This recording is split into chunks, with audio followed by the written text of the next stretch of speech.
Hey everybody, it's Steve and welcome to Wackadoo Brewing. This is Wackadoo Unhinged. Today I have a very special guest for Cinco de Mayo. I have Jordan from Urban Animal Brewing. He's been a good friend of mine for a few years now and I love everything he's got going on down there. So today we're going to get a chance to talk to him. And so my co-host for the day, as always, is Dennis and the Brew Squatch, aka Sean. And just real quick shout out, happy Cinco de Mayo. We got our Prickly Pear Mexican Lager on tap. We have our special Mexican dinner we got for $12 today, plus dessert, or I should say with dessert. And yep. Oh, we also put the Supernova on tap, and that's what you got, and I'm drinking on. And then these two are somewhere in the brown category. Red IPA. Oh, the red IPA. And Eric the Red. Green Beret Racing. Yay, for Green Beret Racing. And see, Jordan, this is what guests should do. This is how it goes right there. Jordan brought us a lovely gift, which I'm going to break open here as he's talking. And that was very thoughtful of him. We really appreciate it. And also, we just had a guy come in from Law Tiger. And Law Tiger hooked us up with these cool shirts. So I'm going to say today's episode is sponsored by them. Sean also got one. Sterling got one. Renee got one. Pretty much everybody that rides a motorcycle here at the brewery got one of the shirts, which is really cool. So I always appreciate free stuff from people. You know, They're motorcycle lawyers. Yes, there you go. In case you didn't know, yeah, they're motorcycle lawyers. Yes, there we go. So is it just like a matter of time when you get your first motorcycle, you just get one of these shirts? I mean, maybe we should start doing something like that. You come to the brewery, you work here, you buy a motorcycle, we get you a shirt. Just keep a stock on them back. Be like, you sure you don't want one? We leather jackets. I mean, we have our own Wackadoo Brewing cuts. That would be kind of sexy, except I don't wear leather. Never have. I don't know what it is. I don't like leather. I know for a fact you've worn a leather vest at least once. Well, yeah, but that was a long time ago. That was a different career, different everything. Yeah. Anyways, don't worry, you can't find those videos online anymore, so there's no proof of it. All right, so Jordan, Urban Animals, awesome to have you here. Thank you. Yeah, man, thanks for having me. Fantastic. So, what'd you guys do today at the brewery? What did we do today? I just moved kegs around, and then I had to bartend Arsenal game. We're actually the headquarters for the Arsenal fan club here in town. So Yeah, Arsenals. What? yeah, it's a Premier League soccer team. Okay, there you go. Sorry, England. we Yep. don't do good with sports ball. Yep. We don't. Yeah. Yep, Sports that's- ball, yeah. Yeah, should definitely preface that. But yeah, so I had to bartend that. They ended up winning. They're going to the Champions League championship, so that's pretty cool. Nice. Oh yeah. So All right. So, what did you bring us? By the way, while I'm pouring this, I got street tacos, guys. I figured it's Cinco de Mayo. Got to have tacos on Cinco de Mayo, so absolutely. it's our flagship Mexican lager. Here we go. Definitely looks like a Mexican lager. Right, ours doesn't because we had prickly pear to ours. That's fair. That is But fair. they're awesome. We get them from down in Arizona. And cheers. Cheers, gentlemen. Cheers. First beer from another brewery here in a while. Ooh. Yeah, that's nice. Yep, I like like that. Now that this is why it's a flagship. This is pretty good. Yeah, that's always on. All right, so that's the end of the episode. Run on down to Urban Animals. Get yourself Mexican lager. See you guys next time. No. I just always thought it'd be fun. It's like, hey, you gave us free stuff. Now get out. No. How'd the can end up over there? Damn. The Force. You really didn't see me do that? No, I didn't. I was too. I had to lean up and everything. I was making eye contact with Jordan. That's what you're supposed to do. I mean, all right, man, fantastic. So, I know the few times I've been able to talk to you, I still haven't been able to get over there, and we try so hard. It is so hard to get out of here to go visit everybody else. But I love being able to run into you and talking to you, especially beer festivals. That's my favorite time of the year, and you just. Like night and day difference from when you were at Batch Lab to now, like how much easier and happier and like you're not like worn and just beat down, bags under the eyes. I was definitely gonna piggyback off what you said. Yeah, it's hard to get out of there. Trust me, I remember those Yeah. days. I don't miss those days. So No, but I mean things look like they've been doing really well down there for you guys. yeah, man. Yeah, doing our best. Trying to. What is home? Right? Yeah. It's our house. I literally hear more Place you hours sprint on. than ever at home. Yeah. Wait, who are all these people here? Oh, I have a family. Wait, Yeah. there's people not drinking beer? What's going on? Oh, I'm at home.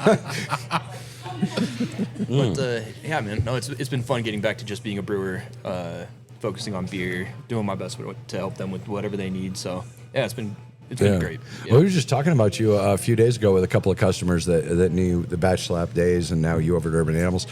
And I always tell people, I said, of all the breweries and all the brewers I've met here in town, you're probably the only one I've met that just absolutely goes beyond what I do. Like, you make so many different beers, and you have such a wild imagination when you're making beers. And I love it because, hit or miss. There have been a few that I didn't really care for, but there have been other ones that you knock out of the park, and it's so good to see somebody else doing such diversity. And yeah, I can't think of anybody that has tried to or does make more beers than I do. And Yeah. I absolutely love some of the stuff you come up with. That's the fun part, man. You Yeah. still gotta have your run of the mill stuff. But His name was Scott or something like that. He was talking about Scott he was one of your Roberts. he was one of your mug club members, and he was part of the not the breakfast club, but what did you call that? Where they got the experimental stuff first. oh yeah, oh my gosh, the lab rats. Yes, the lab rats. Yeah, yep. He was one of them. Okay. And he was always talking about that. He was married. Him and his wife talked about it. That was their first time in here a couple days ago, and Oh, we nice. were talking about you the whole time. All right, well there we go. That is really good. That is solid. Just all around. That hits the style. But yeah, we were always joking about the mac and cheese beer, Oh, dude, or what you did for Thanksgiving. Oh, man. Those Yep. the flight of 4 with that for Thanksgiving, and Yep. just wild some of the stuff that you came up with. I'm not sure if it's wild or stupidity, one of the two, but it was wild. Hey man, something. there's something out there for everybody. That is true. The line between genius and insanity is invisible. Yeah, right. And take that. I'll take just that. a matter of success. If it's successful, you're a genius. If not, you're just insane. Yeah. The amount of people that still ask for that mac and cheese beer is Right. It actually boggles my mind a little bit. So yeah, I don't get it. But I was always a fan of your Megatron. Whenever that went on, that IPA, I Oh, really yeah. I enjoyed that. remember that one. That was really good. So, what have you been cooking up lately? Shoot, man. Right now, kind of just trying to catch back up with business picking up slowly with the weather and stuff. Yeah. Was a little behind on brewing, and now we're kind of scrambling a little bit. We just went through that. We got a new batch of grains in, and we blew through all of it in like 4 weeks. And it was There you because go. we were kind of getting behind. Yep. Because during the winter months, everything slows down, and you're like, all right, we're still good. Yeah. And then you turn around one day and you look at the inventory, and there's like no more of this one, no more of that one. You're like, oh shit. Start going through the Twice walk-in, in and you're like, twice in a month. Yeah. Oh yeah. No, the walk-in. Yeah. We started going through there, and I was like, we have too many clean kegs and not enough kegs with beer. Yep. And we're going into beer festival season, so you got to take beer to all those, and it's Yep. like, oh god, we don't have enough. So yeah, we started scrambling, and we were brewing back to back to back to back. We had all 4 fermenters full for probably all of March, just trying to get Nice. caught back up. Yeah. So now we're back to the maybe once a week, and we're good. Okay. Okay. That's kind of where you want to live, Hell, right? I think Once a well week into is good. April. Yeah, as long as there's like that one fermenter open, so just in case I can brew something, Yep. but otherwise let it go. Well, then we had the prickly pear Mexican lager that sat in the tank for 7 weeks. So I was like, this one's full. We gotta move this other stuff. So we knocked out a couple of the Quebec beers real fast because we knew we could turn those real quick. And, Gotcha. Yep. Yeah, his XM 133 is getting ready to come out next week. It's our cold IPA. Okay.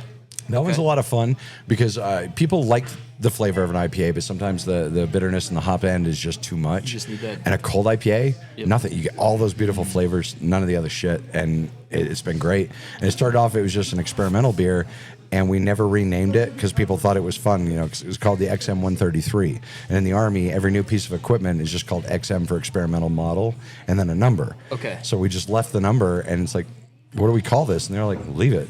So it's still XM 133. I like that. Yeah. And then what was it? Like a week later, we find out that XM 133 is the Disney XM radio station. Oh my God! Oh, that Yes, makes sense. somebody came in Oh, like, "Oh, you that's named it awesome. after the Disney." yeah, channel?" everybody kept asking if What? it was Disney themed, and I'm like, no, why? Yeah, because Sirius XM 133 is the Disney Channel. Oh, that actually It's adds like- to it. That's great. Okay. You should definitely take advantage of that in the branding and stuff. Start putting a little, You immediately get a cease and desist. Yeah, well, Right. that's what I'm waiting for. Yeah, Disney doesn't play, man. You start messing with Disney, and they'll come after you. Depends Hey, on we're how old always the the IP best you're CD. ripping off is. As long as it's Steamboat Willie, we're okay because that's actually past the licensing now. Is it like 70 years or something Didn't like that? somebody else snap it up like immediately? Oh God, yeah. The minute that went public and that it was no longer under theirs, he bought Yeah. it. So you've got like 50 or 70 years for a patent to expire or a licensing to expire on something like music or movies, things like that. And the minute it expired, he bought it up. Yeah, that makes sense. That's not surprising.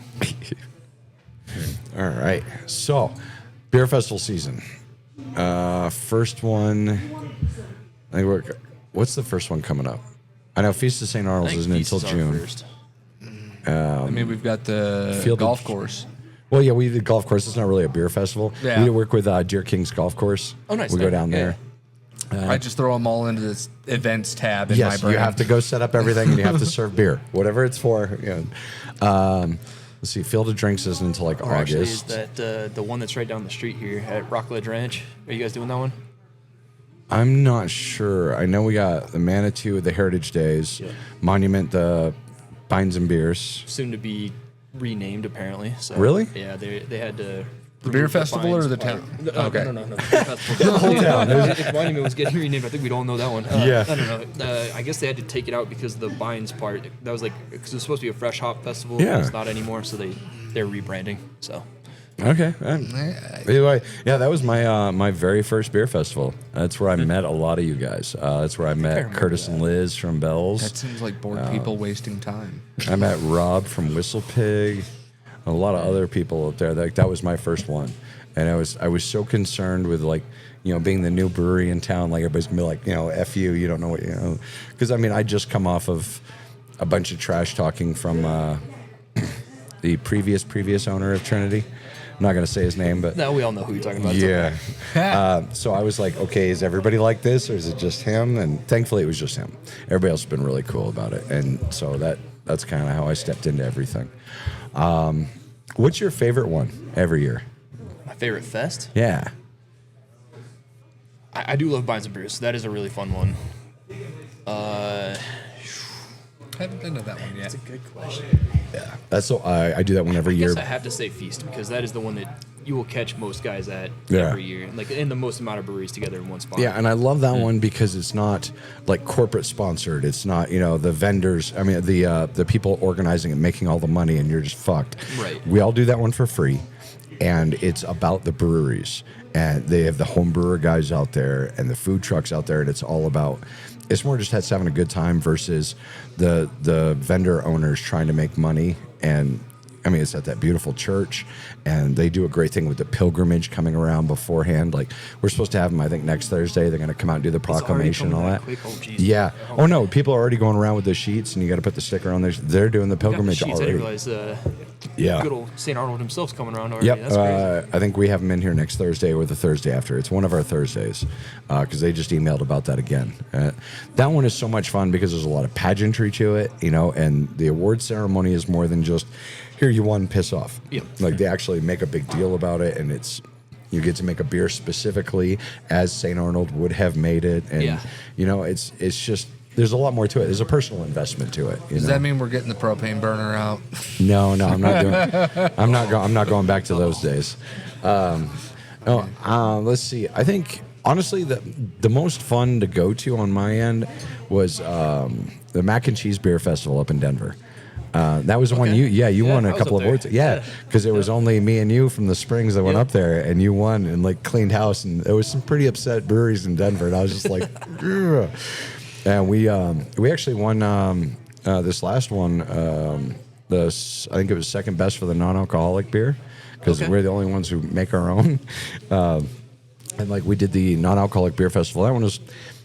I understand the reason behind it, but like if you're a beer drinker, it would kind of suck to go to because everything there was non-alcoholic. But we're the only ones who had beer on tap. Everybody else bought cans. Much to the employee who went chagrin. Oh yeah, that was great. Yeah, Corey's like, man, I'd love to go to a beer festival. I'm like, cool, you going to this one? He gets up there and he's like, this is a non-alcoholic beer festival, and I was like, I think he might have been a little salty on that one. he for was. A day or He two. still talks about it. Yeah. He's like, man, I can't wait beer season, but I'm not going to that festival again. And I was like, all right.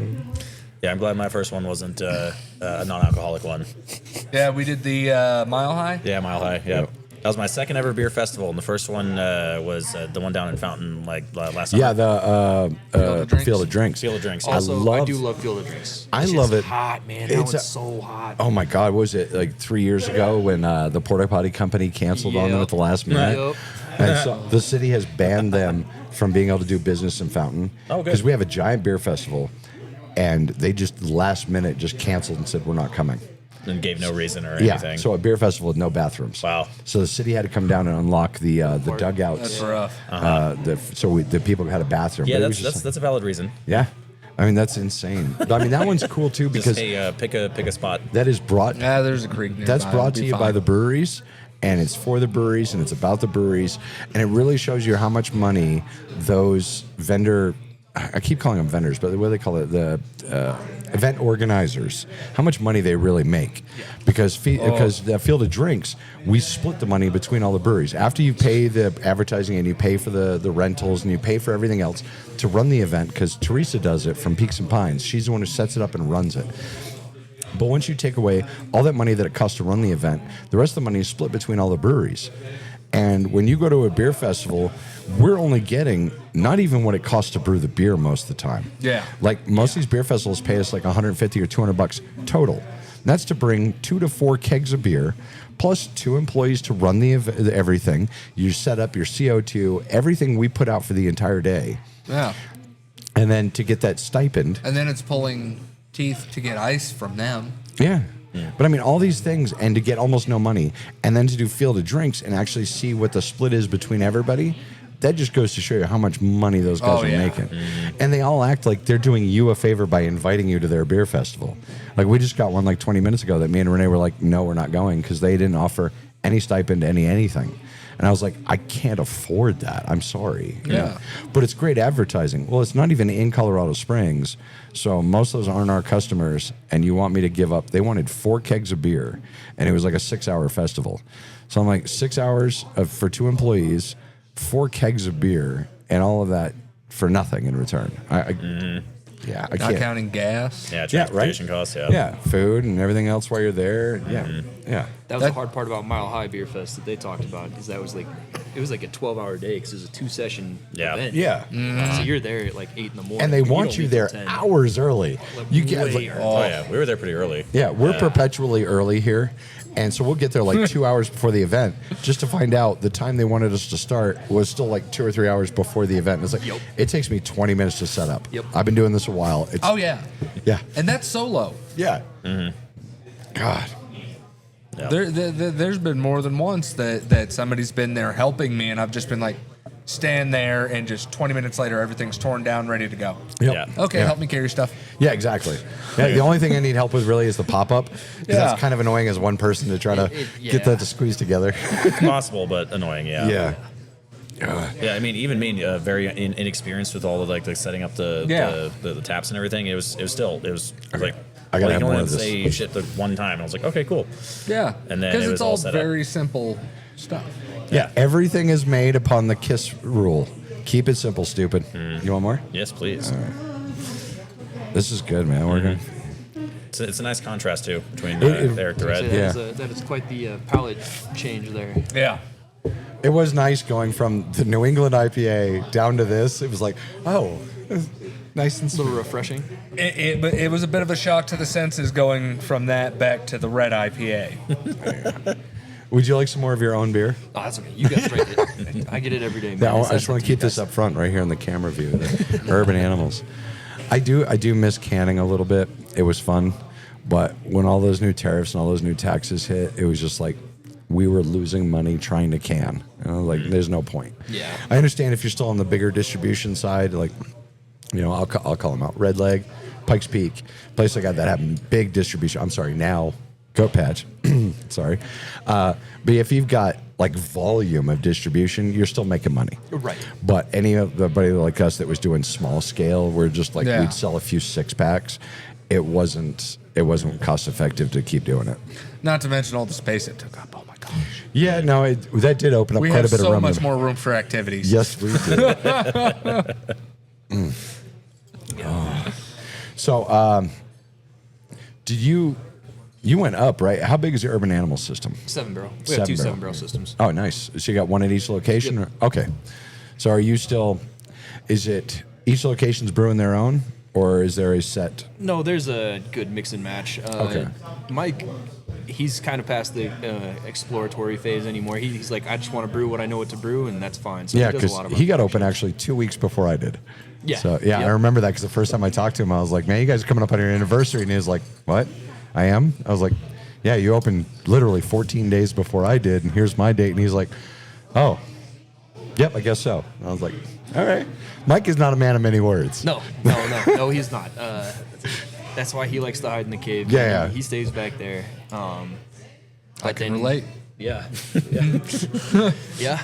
I do a lot of the seasonals and the, experimental type stuff Yeah. now. So, but then they go back and forth between each other. So, Nice. So do you have like 1 or 2 taps over there that are just like your play stuff? yeah. Yeah, I'll say 1 or 2. It kind of varies. Like there'll be like 4 to 5, and then down to like 1. It just kind of varies on what Depending we have on what you coming got going on? Yep. Yeah. Nice. Well, it's good You've to got, see we still you've get to got play. room to play. I do have room to play. That's the most important thing. Yeah. I think that all breweries should have at least like that 1 tap. So your brewer, especially if you're not the owner and brewer, because there are some breweries that are just the owner doesn't brew. But as a brewer, you should always be able to play with something. If you're stuck, I have to make these 10 flagships all the time, you get stifled. And I think that ruins that creativity, can cause the most amazing beer ever. I feel like that's what an assistant brewer is for. The flagships. Yeah, right. Be like, hey, There's a set recipe. here you know go. how it's done. It's all in black and white. You truck these out. I'm gonna go over here and play mad scientist. Yeah. Assembly line Because- shit versus When we actually first designing. opened up, that's Right. basically how it was. Yeah. I did most of the the ones beers where that I already were, had that were solid. yeah. And then you'd brew the experimental stuff. Yeah. Oh, I did a lot of experimentals. But, I mean, that brings out to it. I mean, because there's 5 or 6 recipes that we just straight up tore out of the book and threw away. I wanted nothing to do with them. They came out terrible. But also that same level of experimenting brought forth some of our serious big hitting beers that I never would have thought would have been something good. Right. I didn't play it safe. I just kept making wild beers, and some of them have come out to be just those big hitting beers, and other ones that just weren't a hit. But I always told people, I would be like, hey, this is an experiment, tell me what you think. Yeah. Because you see the look on their face, and I'm like, yeah, that's what I thought too. Honestly, I was expecting to see a lot more of that with number 4. My wife's a hottie. Right? I was expecting to see a lot of. Because that's outside but my wheelhouse. People love it. That is people not have been something I loving would it. have ever brewed, ever. Yeah, that's definitely not something I would Yeah, touch. that Ghost Pepper Stout has been a huge hit here. And it's a Mug Club member beer. Mug Club member came in and he was like, hey, I want to make this kind of beer. And I went and I built the recipe. I played around with it a little bit. I decocted the ghost peppers. And man, people go nuts for it. I don't like it. I'm not a spicy person. Yeah, I can't do I spicy. mean, so. it's not that spicy. You're okay. No. Oh, It- man, but I it, don't know. it, Also can't buil- trust what I say about it spicy builds stuff. over time. Okay. And, Yeah. but it's one of those beers I never would have done. I usually play it safe, and that one was way outside there, and it's a hit. And I never would have made it if we'd have stuck with these are all the beers we're going to make. So that's what long story, very very long story. I think everybody should have room to play a little. Yeah. You have to. And I think that's what's made you such a great brewer so quick. You don't have 20 years in. But you've got years. I don't mean to downplay and say you don't. No. But I'm still a kid around here, man. but your level of experimentation, I think, has led you to grow faster than most of the brewers I've seen here in town. And I think that really says something about it, is because you know how many ways it doesn't fail to make that success. It's Right. like, was You it don't Edison have to said? stop experimenting in college. I mean, like Edison said, he didn't fail 10,000 times. He found 10,000 ways to not make a light bulb. Yep. But then he made a light bulb, and here we are still all using it. So that's the way it goes. Yep. And until you got LEDs, it really hadn't changed that much. No. I mean, halogen? The big ones? The basic incandescent bulb. Yep. Ta-da, Did same not thing. change much from the time From of just filament, Edison. Yeah. I had a question for you about just more the brewery itself. So, because your brewery's like, I don't know, like 5 minutes away from where my wife and I live. Okay. And we were gonna go there, but my wife's vegetarian, so she can't really eat a lot of like bar food all that much. And I know you got food trucks. And food trucks are always kind of hit and miss. Like, do you have like roving food trucks? We don't. We have actually Okay. at both spots now. We have permanent food trucks. Awesome. Okay. So at the south location, we have Stage Stop Cantina. If you guys have heard of them. Okay. Up off Stage Stop, they have a bar up there, bar and restaurant. Mm-hmm. They run 2 food trucks now in town. One's at Match Mechanics. One's at our spot. And I don't know if I'm pretty sure they have vegetarian options on there. They have a couple salads and stuff, so I'm pretty sure they do. Okay. And then at downtown we have Doki Doki, which if you guys haven't had Doki Doki's food, it's pretty awesome. Japanese like bar cuisine type stuff.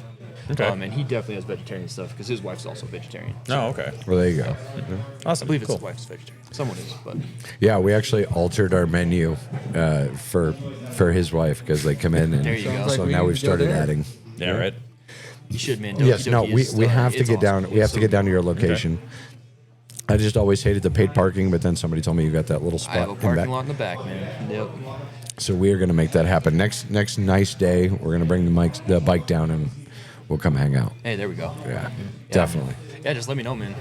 Make sure I'm around. Yeah, one of these Yeah, days. no, we'll right? whack Like your crew. I called the other day. He was like, "No, Jordan just left," and it was like 2 p.m. and I was like, "Oh, you brew early, don't you?" It depends. Depends on the day. Okay.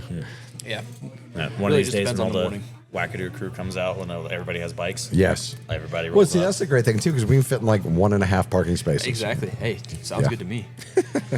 Yeah, we had the Arsenal guys in there earlier, and the whole parking lot was full. And we had like 4 regulars come drive through and just keep going. And it was like, oh, all right, well, we'll see you guys. See you Yeah. tomorrow.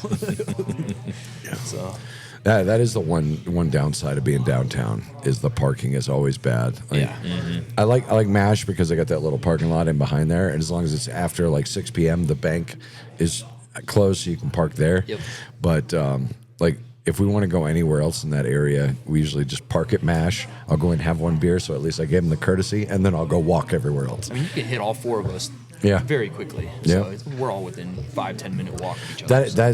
That is the one downside up here. I think it's like downtown. You've got that the party bus that goes around that can hit a bunch of you guys at once, or you can park in one parking garage and you can go to 4, 5, 6 breweries, no problem. Up here, you can't really do that. So that is What you guys have? You guys now? it's us 105 and Red Leg.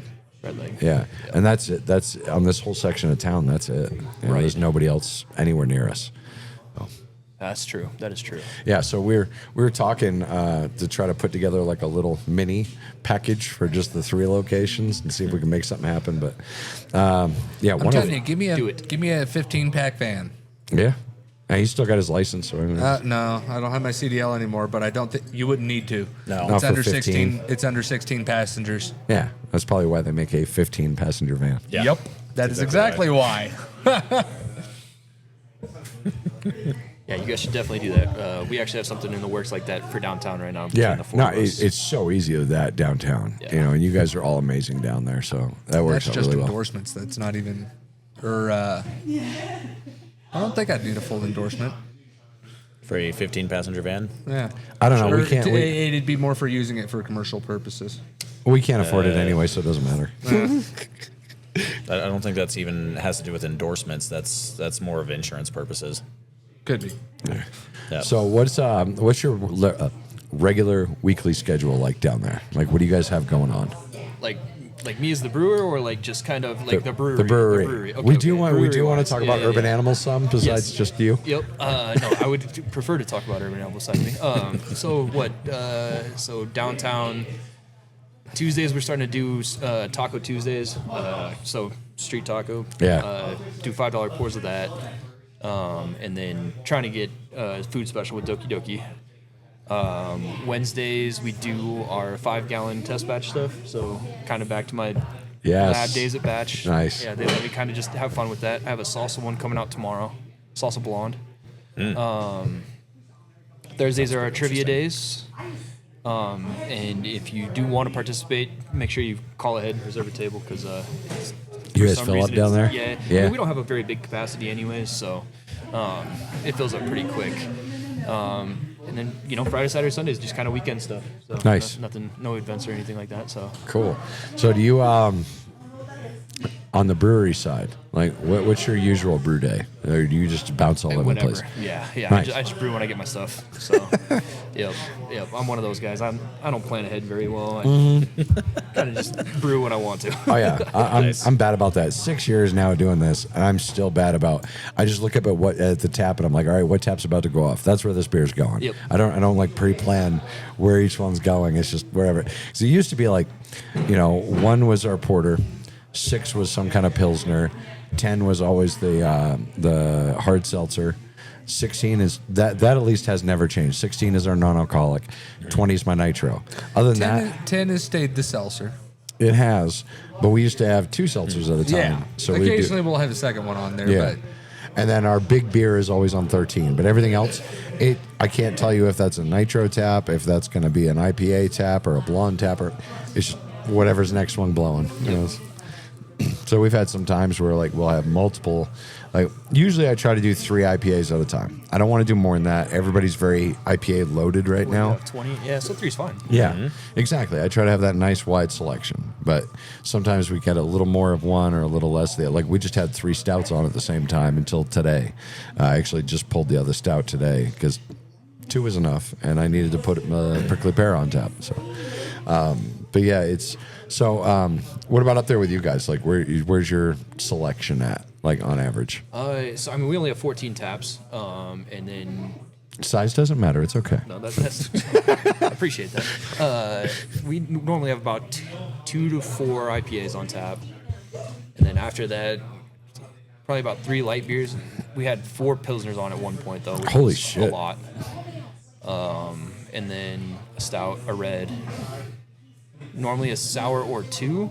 And then a fruited beer of some kind. So Okay. Yeah, try and so hit it's still the good whole- range. Yeah, Yeah. we try and hit the whole gambit. Yeah, because there's some of the breweries I've been here in town, like half of their board is IPAs. Yeah. And it's like, holy crap. What if I wanted anything else? Luckily, Yeah. I think that trend's starting to go down. Like, It people is. Are not I keeping as I many think we're IPAs. coming off that spike. Yeah, I noticed that. The last big trend was the hazy IPAs. The hazy craze was the big thing. And I think that's starting to go away now. And we've also seen a lot more of. Thankfully, it didn't take off. I was very afraid for a long time that milkshake IPAs were going to become a big deal. They started to glad that pop one up, lasted. and I was like, no, Seriously? no. Milkshake IPAs. I'm not kidding. Oh, dude. An They IPA were like lactose-ridden this, IPAs. They were and then a brutal. ton of lactose. Yeah. I'm a lactose intolerant guy, so those were not Yeah. for me. And I was so glad it didn't quite take off. I saw a few at other places, and I was like, oh, please no, because I didn't want to make one. But I'd make one if that's what my customers wanted. But thankfully, it never really hit. But like the old school rye and black IPAs, that was like 10 years ago. And then that died when like the big New England phase took off. But I think we're starting to come out of that one now. So we'll see what's next. I know a lot of the younger generation are drinking more of the non-alcoholic mocktail, sweeter beers. I've seen that pick up quite a bit. So I'm not sure if it's going to be that or the sour, because like the sour train's really starting to pick up speed. I've noticed a lot more sour requests or breweries making more sours. I mean, you got places like Paradox and things like that really, they nail those sours. But more and more people now have been asking for them. So that might be the next trend that's taking off, because it does have a lot of the fruit and things like that, and the younger people want that. And sour is just a weird combination, but it seems to be people are enjoying them. So we might be leaning more that way, and we might end up putting a second on tap, because we always have one sour on tap. But if the number of people that have been asking me, especially the last few months, if that continues, we might put a second sour on. We try to follow the trends. I'm not chasing it for money. It's the crowd, if that's what they're looking for. So we're talking about maybe doing a second sour on tap. Let's see how It's that not a goes. bad idea. Yeah. Yeah, if that's the way it's going. Yeah, of course, we lime sour. of course, then we'll probably hit it just in time for it to die. And then people are like, why do you have all these sours on tap? And we'll be like, yeah. I don't know. It's like betting on Sours the- has it's like always betting on the been market. requested pretty Well, consistently. You're right. There is always a sour crowd. I don't want to. Wow. But I don't want to like overload it, and go too far with them. So I mean, we might knock a second one on there for a while, because we're getting into the summertime, So we always have at least one stout, and one porter, and stuff like that on tap. But we might shift it back a little, because I mean, like we got the brown, the amber, the porter, and the stout on. We have 2 stouts, an amber. We're about to make a second brown here on Tuesday, so we might knock it back a little bit and go a little more towards the sour. Yeah. See how that plays out. It's always a gamble, it's just like playing the stock market. It's what are people looking for, and somehow you have to figure it out before they leave because we didn't have what it was. Yep. And it's like that's always a frustrating thing. Yep. That is one thing I'm actually really glad about, is seeing a lot of these other breweries, not just here but also other states, not have mostly IPAs, because like there's been 2 ever IPAs that I've ever tried that I could actually drink the entire beer. One was very recently, actually. It was up in Montana Brewing Company. They had a really nice one. It was like their Yellowstone, and I was like, whoa, this is actually, I drank the whole thing. I was like, this is really good. Yeah. And it kind of blew me back. But the other one was like 8 years ago in Cortez, in a random brewery. I don't even know if it's there anymore. I was saying Cortez, bro. Right? Yeah. Not much Oh out no, there. he's worldly. Yeah, no. Well, I was helping build a hospital out there, so I was there for like 2.5 months. Okay. So Here's like, this award. no, I would come back for the weekend and then go right the fuck back out there again. But anyway, so there's one brewery that they only had like 6 taps, and like 4 of them were IPAs, and so I would always have in there. Their other 2 was a coffee stout and then some other stout. So it was just IPAs and stouts. Okay. But their coffee stout was actually good, and then one IPA they had was good, and then they they had it for a couple of weeks, and then by the time I went back there again, it's just not there anymore. And it's like, you suck. But yeah. Stickers. Do you have a new sticker for the new location, or is it still just the We have regular? quite a few stickers, different stickers and stuff. Because I have one of your stickers up on the wall, and somebody figured it out earlier today that I've got almost 1,000 stickers on the wall now, and so we need a new Urban Animal sticker for your new Someone location. on the I spectrum. do have one in my car right now. Oh yeah, do you? Yeah, you probably don't have that one. It is a different. Fantastic, because I've got the one with the bear with the umbrella. Yeah, yep. Yeah, Well, the I like flag, that. but yeah. Yes. Yep. Yeah. So we need to get that up on the wall, because it's. I don't want to take them down, but it's starting to get kind of sad, to the point where I recognize at least 25 or 30 breweries on that board that no longer Aren't here exist. anymore, yep. So we need to keep new and fresh ones going and up on. I don't know why I was just thinking of that, because somebody this morning, he probably was on the spectrum, but he was he was sitting there doing the math, counting the stickers by row and how many he thought the total was, and I was like, I've never stopped and counted them, but That's okay. pretty impressive, man. We have a hell of a sticker wall. Hey, thankfully, I've got a takes nice some long time. wall that does. Oh yeah, that took time. But I think I'd rather play hopscotch in a minefield than try and count all those stickers. I would say it's more fun than watching paint dry. that's true. That's true. Because believe me, we've done some of that in here. Maybe more fun, but also a lot more frustrating. I'm gonna With lose the counting count. or the painting. The counting. Oh, I'm going to lose count about 50 times. all right. So now we know where Sean fits on the spectrum. He'd rather watch paint dry than count stickers. I just want to sit in my room and paint my minis and watch my 3D printer. Right. That's your ASMR. Yeah, there we go. Oh God. All right. So before we get too bad, I want to thank you very much for coming on our show. Oh, thank you, man. Thanks for having me. Absolutely. You guys go check out Urban Animals. I mean, I love the location. I used to go to the one off of, 115 Star Ranch. yes, that one, the first location. Really enjoyed it. And I love knowing that you're over there now and you're banging out the beers down there. So we are going to, I promise, the next decent sunny day, we're all going to get out and we're going to come over there and see you and hang out. Yeah, man. Definitely. Definitely. So go check out Urban Animal, either location. Say hi to Jordan and all the amazing people that are over there. And yeah, I guess that's it. Oh, hey, and we just sponsored. At the beginning of the show, we talked about being sponsored by somebody for this episode, but we are also sponsoring the Comedy Night benefit for the National Mill Dog Rescue. This is going to be Wednesday, May 6th. It's a comedy show they've got going on, and It doesn't say where. Oh, at Looney's. Good God. I can't read. I don't have my glasses. It's going to be over at Looney's, and it's really great. And they're going to be doing a raffle and a silent auction over there. And we have a $50 gift card for our brewery that we donated to them today.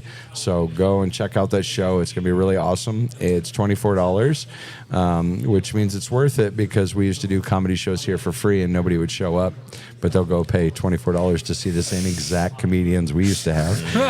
You salty bitch. I'm a little salty by that. People will put a value on what they're being charged versus what they're receiving. So There's actually a syndrome for that. Like, if it's free, then it can't be that good. Yes. So, but if it costs this extra amount of money, then it has to be good. I forget the name of that. Is that like? Does that tie into like FOMO? Well, no, it's like an actual syndrome. Yeah. I forget. Like someone has a name for it. I don't remember. So those of you, because they already sold 80 tickets at $24 a ticket, these are the exact same comedians that used to come in and do shows at the brewery for free. So think about that when you're making your life choices. Tell Renee to cut this part. I am not cutting this part. That's going to stay in. That's my one upset thing for today. Anyways. So from all of us here at Wackadoo, remember, don't just do it. Wackadoo it.